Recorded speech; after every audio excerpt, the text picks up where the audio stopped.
definição de temperatura é que ela é uma grandeza física que designa a quantidade de energia térmica nas moléculas, ou seja, a agitação, movimento, a ação de qualquer corpo, que eu não sei se vocês sabem, acredito que sim, mas todos os corpos da matéria possuem átomos e moléculas. Átomos com seus prótons, nêutrons e elétrons que reagem entre si e realizam ligações intermoleculares, eles se relacionam. E o que significa a temperatura? A temperatura é a quantificação dessa agitação, porque os átomos, moléculas, eles nunca ficam parados no espaço. Eles sempre tentam se movimentar de uma forma totalmente aleatória, que é muito difícil de calcular e totalmente imprevisível, seguindo até a própria física quântica, e de que uma forma todos os corpos existem a agitação molecular. Num corpo muito quente, essa agitação é maior, porque para pensar, quanto mais agitado, mais calor é gerado. Basicamente, um corpo onde tem muita agitação molecular, as moléculas se batem muito entre si, significa que a temperatura está muito alta. Uma pouca agitação de um corpo significa que a temperatura está baixa. A temperatura ela dita basicamente como que o corpo ele está reagindo entre si. Como que é medida a temperatura? A gente pode definir ela de muitas formas. A temperatura, é, por exemplo, no Brasil a gente quantifica ela, como ela é uma grandeza matemática. No Brasil a gente usa os graus Celsius, que é um termômetro em grau. Nos Estados Unidos e em outros países é usado Fahrenheit. E existe outra forma de medir a temperatura, que ela é muito importante para química e física, que é a medida Kelvin. Ela não é em grau, ela não é uma medida que mede a temperatura em graus. Ela tem um ponto do ponto zero, que é calculado estatisticamente, por muitos cálculos definido qual que é o ponto onde as moléculas não podem mais se agitar, ou seja, elas ficam estáticas no, no espaço e não se movimentam. Só que como essa temperatura teria que ser zero, na matemática ela não faz sentido, porque em diversos denominadores de fração você teria uma temperatura zero. Então a medida Kelvin é usada para a gente não usar o zero, porque o zero absoluto não existe. É impossível o grau de agitação das moléculas ser zero.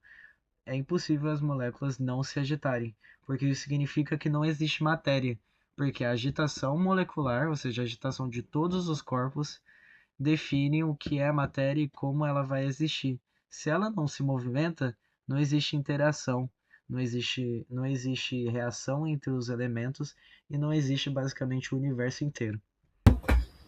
Mas agora falando sobre calor, né? Primeiramente, antes de tudo, vamos desmistificar a ideia de calor. Calor não é algo quente. Como assim? Ah, hoje é um dia calor. Hoje tá calor. Não, não é correto. Do ponto de vista físico, químico, o calor ele não é esse estado quente de algo, não é um estado de temperatura elevada. O calor, na realidade, ele é uma energia de transição. É energia térmica em transição. Como assim? Um corpo ele não possui calor, certo? Isso é uma ideia bem estranha até de se pensar. Ele não possui calor, mas quando em contato com um corpo de menor temperatura, ele vai transferir calor. Então, ele transfere parte dessa energia térmica para outro corpo em busca do equilíbrio térmico e essa energia transferida passa em forma de calor. Entende? Nós temos no exemplo, quando colocamos gelo em uma bebida, o calor da bebida passa para o gelo até que ambos atinjam a mesma temperatura, o equilíbrio térmico, ok? Então, vamos lá. Tendo essa ideia de que calor é energia térmica em transição, nós já podemos falar o que, como o calor se propaga, já que a energia térmica é em transição, como é essa transição? Como ele se transita, certo? O calor se propaga por três formas. A primeira forma, nós chamamos de convecção. Está ligado a fluidos. Aqui, como vocês podem ler, líquido ou gasoso. Mas é para fluidos no geral. O que acontece? ocorre o movimento do fluido, porque agita-se. Pensa comigo, nós temos aqui nossa xícara, nosso bule. Aqui embaixo a água ela é aquecida. Ao aquecermos a água, certo? Nós aquecemos como? Passando calor a ela. Aqui a parte de baixo vai ficar menos densa, pois com maior a temperatura, nós acabamos por movimentar mais o sistema, com que espaça mais, digamos assim, seus elementos, né? Não, espaçamos seus elementos, certo? E com isso acontece o quê? A diminuição da densidade, que leva ao aumento do volume muitas vezes. É uma coisa interessante de pensar. Diminui a densidade e aumenta o volume. Então, não há nenhuma mágica, é apenas transformação, certo? Aqui nós temos aqui um exemplo. Ar-condicionado onde o ar frio desce, o ar quente sobe. Água fervendo onde a parte mais aquecida sobe e a parte mais fria desce. Por que isso acontece? Pelo fenômeno que acabei de explicar, que é o quê? A diminuição da densidade da parte que recebe o calor, ok? Agora nós temos a segunda forma aqui, provavelmente todos já observaram. Aqui você, obviamente, eu espero que não, mas que provavelmente em algum momento da sua vida você já se queimou entrando em contato direto com alguma coisa. Por quê? Por conta que aquela coisa tinha uma temperatura muito alta, muito diferente da sua temperatura, e o calor se passou por condução. Então, o que ocorre na condução? Nós temos aqui, por exemplo, essa barra de ferro. Nessa barra de ferro há várias moléculas, há vários elementos soltos. E eu agito um elemento aqui. Por consequência, o que está próximo vai ser agitado. E o que está do outro lado também. E assim, de forma sucessiva. Então, o que vai acontecer? Aqui está a fonte de calor. Vai criar um fluxo de condição de calor para cá. Por quê? Porque aqui a temperatura é maior, aqui é menor. O que acontece? A molécula que está agitada aqui vai bater na daqui, que vai bater aqui, aqui, aqui, aqui. Nisso até que nós tenhamos a homogeneização da temperatura, que é a nossa meta final. Não nossa em si, mas que é o que ocorre, uma lei da natureza. E a terceira forma é por radiação. Ela é totalmente diferente. Por quê? Porque aqui o calor se propaga de forma não material. Como assim? É levemente mais complexo, mas ele se propaga por ondas. Por exemplo, como o Sol ele nos aquece. Ele passa calor através de radiação, através de suas ondas. Aqui diz também chamada de irradiação, mas são sinônimos para essa forma de propagação de calor, pois o calor propagado em irradiação é uma forma de radiação, certo? Então nós temos que aqui a propagação no vácuo é totalmente possível, assim como ocorre do Sol para a Terra. Assim ocorre. Então eu peço que fique bem frisado na sua mente. Convecção, fluidos. Então, eu vou esquentar água. Provavelmente vai ter troca de calor por convecção, por conta do movimento da água. Eu tô quente dentro do meu quarto. Só que entra um ar frio pela janela. E eu acabo por ficar com uma temperatura média entre eu e aquele ar que estava entrando. O que ocorre? Convecção. Eu estou quente, o ar vai entrar, bater em mim, roubar meu calor, subir, o ar frio vai vir, e esse ciclo desse movimento circular vai continuar.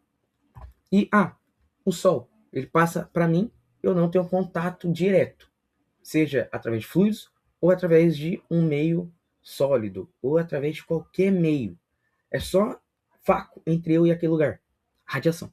Não tem como ser outra forma. Seguido, para o próximo. Diferença entre calor e temperatura, tem a definição, a relação, como ela é medida.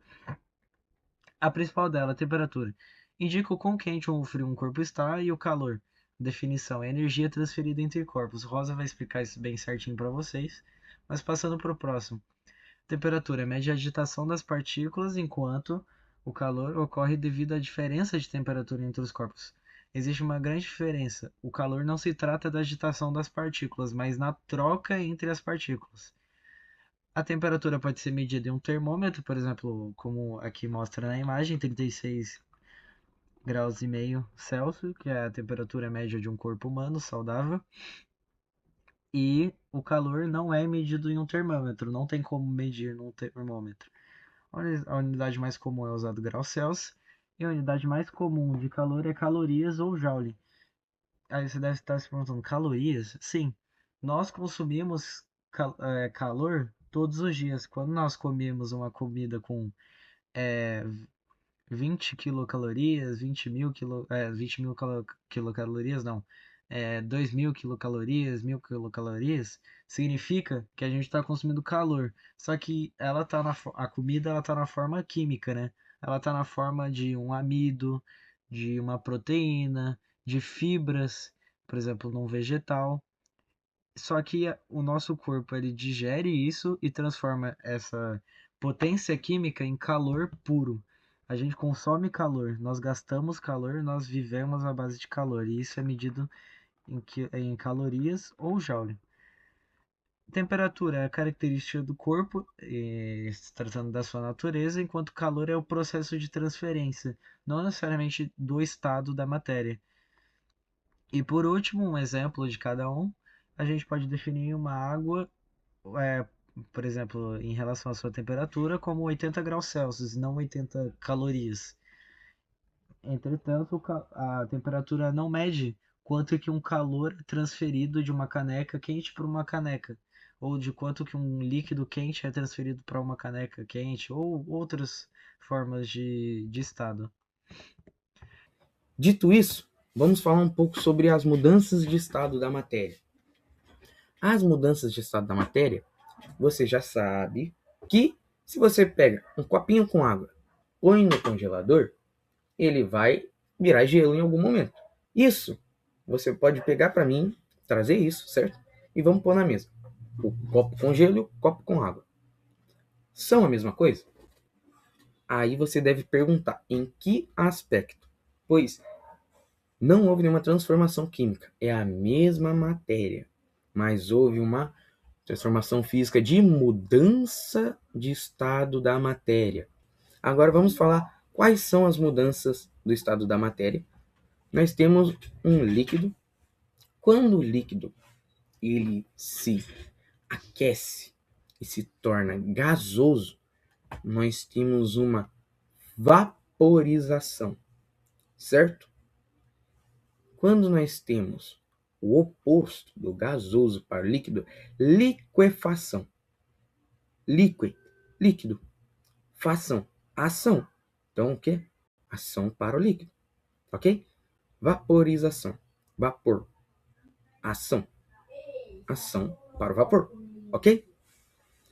Agora, do líquido para o sólido, nós perdemos energia a um roubo de calor, né? Uma troca de calor, nossa temperatura cai, nós vamos para o sólido.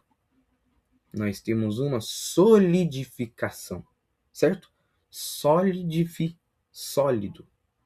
Cação. Ação. Ação para o sólido, ok? Aí, o que que acontece? Nós temos do sólido para o líquido a fusão. Por que se chama fusão?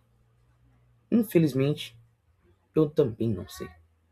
Todavia, lembre-se, do sólido para o líquido, quando nós temos um ganho de energia através de uma troca de calor, nós temos esse aquecimento que gera uma fusão, então sólido vira líquido, ok? Agora, nós temos os grandes movimentos que são trocas de calor bruscas do sólido para o gasoso. É o que? Uma sublimação. Aí você vai falar para mim, nossa, é um nome bem complicado, Rosa. Cara, só pensa que sublimação tem a ver com algo terminal, algo muito poderoso. É muito fácil de você conseguir se recordar. Do sólido para o gasoso, sublimação. Ó, um nome imponente. É algo realmente digno de atenção, ok? Mas e o oposto? Como que eu chamo? Muito simples. Ressublimação. E a gente termina o nosso conteúdo assim, sobre temperatura e calor. E eu me despeço de vocês, desejando uma boa prova, que vocês tenham entendido o conteúdo, deem suas opiniões, revejam esse vídeo com calma, que ele foi feito com muito carinho. E eu dou um tchau para vocês. Muito obrigado, família.